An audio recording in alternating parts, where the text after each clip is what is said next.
આજથી 2 વર્ષ પહેલા 2023માં આજે 21 તારીખ છે, ત્યારે 24 તારીખ હતી, રવિવાર હતો, અને અહીં મેડિકલ કેમ્પ હતો. 10,000 દર્દીઓની સેવા થવાની હતી, અને માતુશ્રી આર.ડી. વરસાણી કુમાર વિદ્યાલયના ભૂતપૂર્વ વિદ્યાર્થીઓનું સંમેલન હતું. 2023 પૂરા 2 વર્ષ, એમાં 3 દિવસ જ બાકી છે. 24 તારીખ હતી, આજે 21 તારીખ છે, ત્યારે પરમ કરુણાળુ પરમાત્મા પાસે અત્યારે જે છે એ હસુભાઈની દૈહિક અને આત્મિક અહીંયા હાજરી હતી. એ હાજરીને એકવાર જોરદાર તાળીથી વધાવો. આપણે માનીએ છીએ કે હસુભાઈ અહીંયા છે. હસુભાઈ ન હોય તો આ કામ નથી. હસુભાઈ એક તત્વ છે, વ્યક્તિ નથી મિત્રો.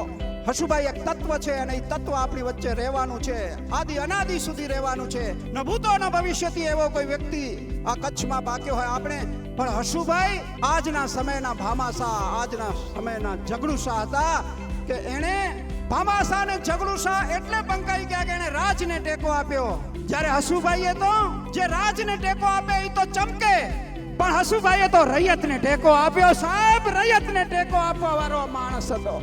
જે રૈયતના હૃદયમાં વસે એને રૈયત ક્યારે ના ભૂલી શકે. આવા હસુભાઈ આ પરિવારના આપણે જેટલા પણ ગુણ ગાઈએ એટલા ઓછા છે.